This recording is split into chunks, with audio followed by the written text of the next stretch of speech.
Eu sou Hildeia Schneider e líder de What Wide Wings. E aí vem o episódio 84 da minha série O Despertar da Noiva, com o tema A qual deserto leva o grande êxodo?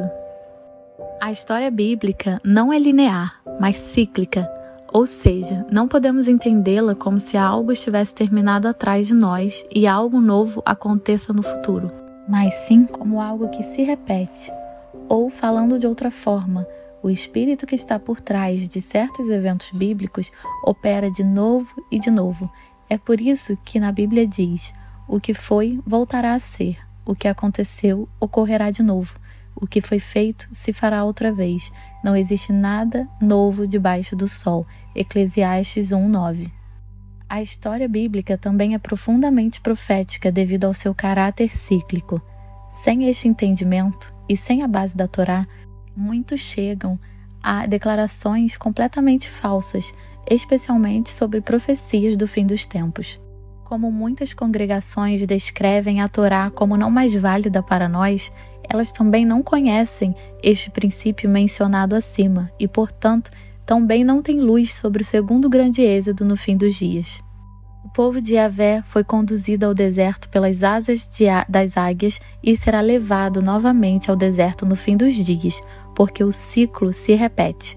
Uma revisão das histórias bíblicas nos mostra que foi sempre através do deserto que eles entraram na terra prometida.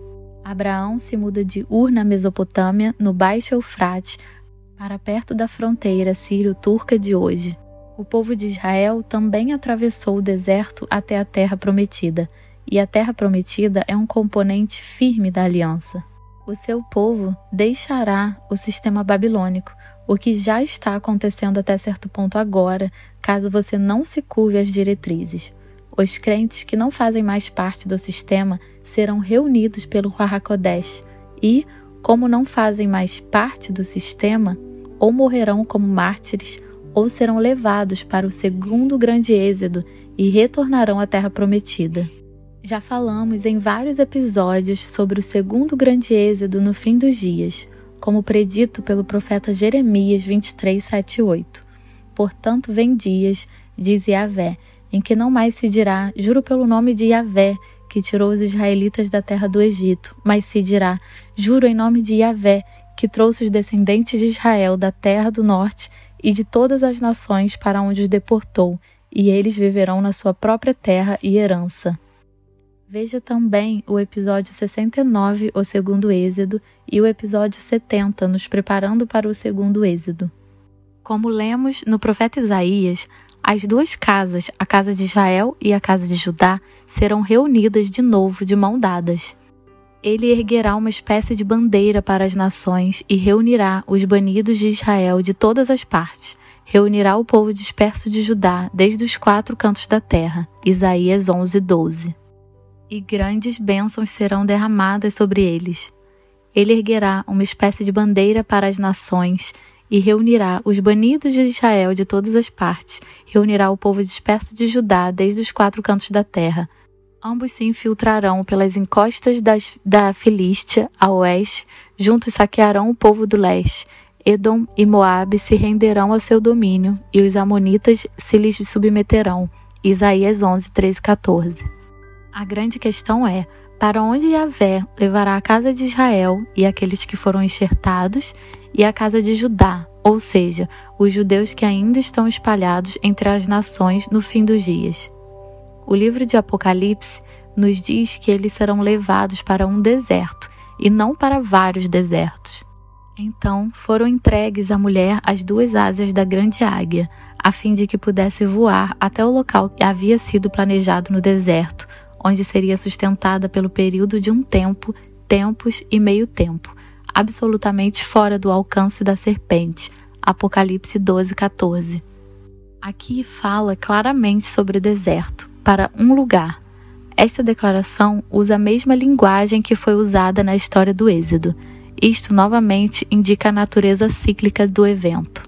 Vós mesmos vistes o que eu fiz aos egípcios, e como vos carreguei sobre asas de águia e vos trouxe a mim. Êxodo 19, 4.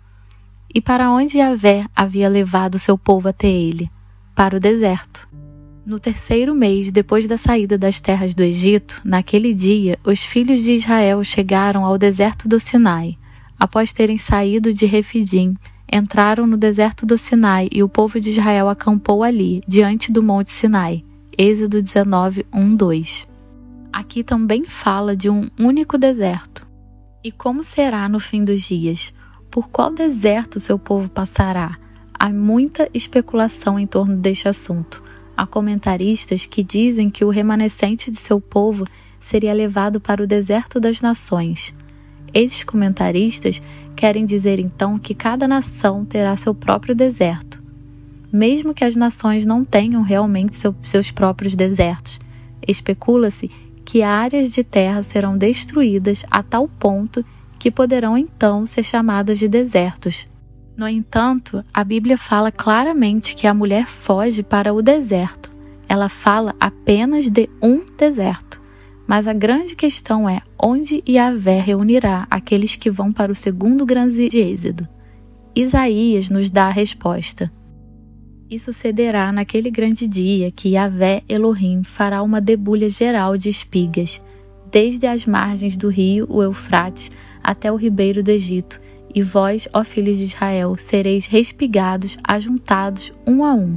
Isaías 27, 12. Será na região desde o rio Eufrates até o riacho do Egito.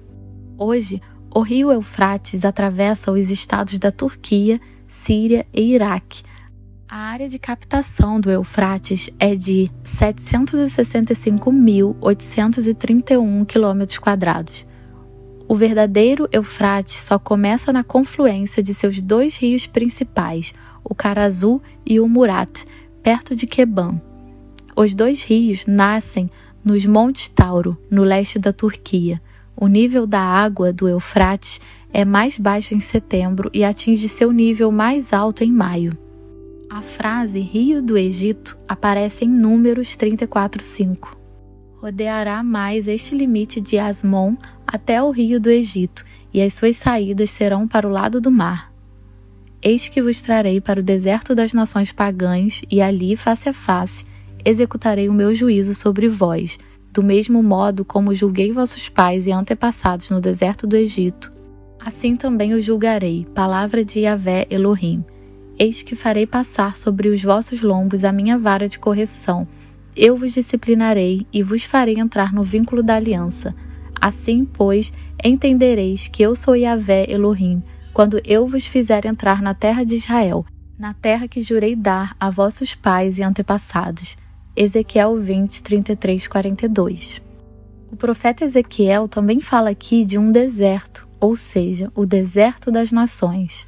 Se levarmos todas essas terras da Turquia, Síria e Iraque até o rio do Egito, então saberemos que haverá espaço suficiente para os remanescentes. O rio do Egito é um rio que faz fronteira entre o Egito e Israel e, portanto, é identificado com o Wadi al-Harish. Yahvé não poderia chamar esta área de deserto das nações? Yahvé secará o golfo do mar do Egito. Por meio de um vento muito forte, varrerá com a mão o rio Eufrates e o dividirá em 7 riachos, a fim de que se possa atravessá-lo de sandálias. Haverá um caminho para o remanescente do seu povo que for deixado na Assíria, da mesma maneira que houve um caminho para Israel no dia em que saiu em liberdade da terra do Egito. Isaías 11, 15 e 16. Ele conduz seu povo novamente para o Mar do Egito. O que significa o Mar do Egito? O povo de Israel já esteve lá uma vez. Pela fé, o povo atravessou o Mar Vermelho como em terra seca, mas quando os egípcios procuraram também atravessá-lo, morreram afogados. Hebreus 11, 29. Ou, como diz em Salmo 106, 9, repreendeu o Mar Vermelho e este secou, permitiu-lhes andar pelas profundezas. Yahvé conduzirá mais uma vez as 2 casas através do Mar Vermelho, e o que acabamos de ler aqui acontecerá. Ouçamos novamente Isaías 11, 15 e 16. Yahvé secará o golfo do mar do Egito, por meio de um vento muito forte, varrerá com a mão o rio Eufrates, e o dividirá em 7 riachos, a fim de que se possa atravessá-lo de sandália. haverá um caminho para o remanescente do seu povo que for deixado na Assíria, da mesma maneira que houve um caminho para Israel no dia em que saiu em liberdade da terra do Egito. Aqueles que forem chamados para o grande êxodo acabarão caminhando de pés secos pelo mar do Egito novamente, o que prova mais uma vez, como mencionado anteriormente, que a história bíblica é profética e cíclica.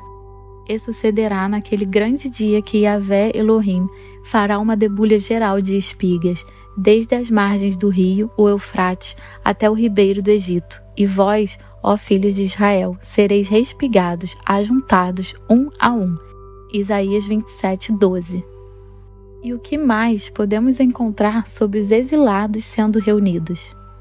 Acontecerá também naquele dia que se tocará um grande chofar, uma grande trombeta, e aqueles que estavam perecendo na Assíria e os que estavam expatriados no Egito retornarão e adorarão a Yahvé no Monte Santo, em Jerusalém. Isaías 27:13. Isto certamente significa que aqueles que vêm da terra da Assíria e do Egito estão a caminho de Jerusalém. Assur é geralmente entendido como Mesopotâmia. Nos tempos antigos, os assírios viviam no centro e norte da Mesopotâmia, no Iraque atual e em partes da Turquia. Mais uma vez encontramos aqui confirmado que o grande ponto de encontro é a Turquia, a Síria e o Iraque até o Egito. Sejam todos ricamente abençoados.